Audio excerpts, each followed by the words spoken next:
and welcome to the CNBC-TV18 special. I'm Shereen Bhan, and we're in a very special conversation with the President of the World Bank here in Bangladesh, where we are marking the milestone of the End Poverty Day. President, appreciate you joining us here once again on CNBC-TV18. Always a pleasure to have you. We're here in Bangladesh. You were in Ghana last year, and you decided to choose Bangladesh to, in a sense, mark the milestone as far as End Poverty Day is concerned. Why Bangladesh in specific? Bangladesh, without question, has made tremendous progress, lifting 20 million people out of poverty since 1991. The rate of poverty has dropped substantially. And we came here to highlight some of the ways that they did it. So Bangladesh has been a real innovator in things like improving health outcomes and in involving women in the workforce, in finding ways of growing particular kinds of industries that would employ poor or low-skilled people and increase their incomes pretty dramatically. So we came here to highlight that, but then also to talk about the challenges of taking the next step in poverty reduction. So speaking of the next steps in poverty reduction, and you've got a very ambitious target that you set in 2013 as far as bringing down poverty rates globally are concerned. Do you believe that given the kind of volatility that we're faced with, given the global slowdown, we are going to be able to get to that number? There's lots of headwinds, Shereen. There's no question about it. If you look at just the developing countries, there are more countries in recession now in the developing world than there have been since 2009. The exporting countries, the commodity exporting countries, are in big trouble, growing at almost 0%, 0.4%. Commodity importers are doing a bit better, but around 5.5%. So there are many different challenges that are facing the world right now, especially the developing world. And so there's no question that it makes achieving the goal much more difficult. But we just put out a report that looked at what it would take to really make progress on poverty and our other goal, which is shared prosperity.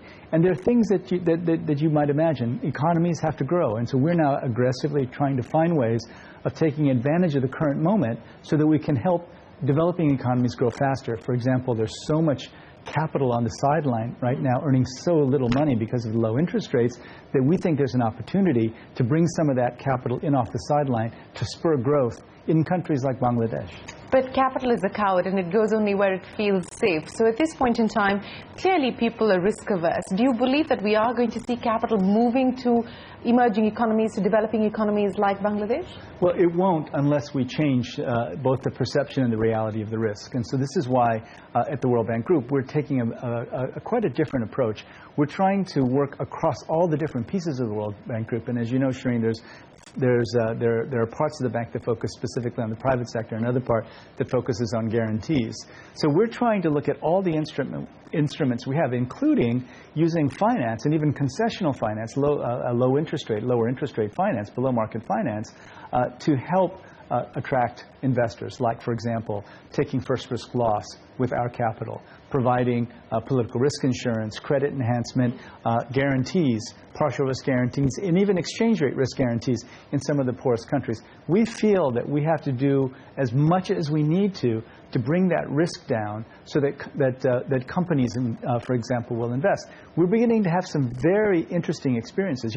Insurance companies are by nature extremely risk averse, and insurance companies don't, as a rule, invest in infrastructure projects in developing countries. But our IFC, our private sector group, along with Swedish SIDA, the development agency, have agreed to take first loss on a new portfolio of infrastructure projects. And now we're seeing the insurance companies coming into the ballgame, investing with us.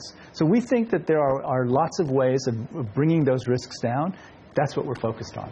Speaking of risks, the key risks that we're faced with today outside of the geopolitical risks are the risks of deglobalization. And this is not rhetoric anymore. This is real. I mean, if you look at what's happening in the U.S. with the presidential race, how concerned are you at this point in time, and what will be the implications if for instance, Donald Trump is talking about, saying that NAFTA doesn't work, the TPP is not going to work or is a bad idea? What happens then as far as global trade, as we know it today, is concerned? Well, we're very concerned about this because, as a rule, when the global economy was growing at about 3.5%, trade was growing at 7%. So trade was growing at double the rate of global economic growth. And now that we're at 2.4%, trade growth this past year was just 1.7%.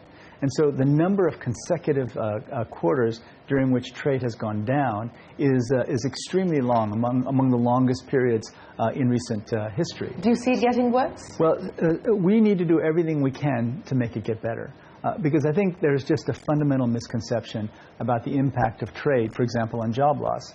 If you talk to the World Trade Organization, Roberto Acevedo, who's the head of WTO, has said to us that they've looked and looked and looked. And if you go to OECD countries, the most they can ever see in terms of the impact of trade on job loss is about 20% of job loss. And the rest is innovation and efficiency. But people can't be against innovation and efficiency, so they end up being against trade. Now, there's no question that there is some job loss due to trade, but this is simply now how the global economy works. And what every country has to do is to think, okay, what are the jobs that are going to stay in this country? What are the jobs that are going to grow in this country? What are the jobs that we might lose? And how do we prepare our workforce for that future situation? I would say that every single country in the world can do better in looking at how to match the skills and training of their workforce with the jobs that are likely to come. It's the same warning I gave here in Bangladesh.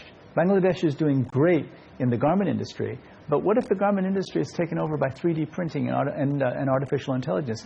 In that case, one of the really, really important things that every country has to do, and this is our second pillar, is to really look at what your investments in people are doing, what it's giving you. Are you being competitive in the global market today? And especially, are you going to be competitive in the global market going forward? So we need to do everything we can to increase trade.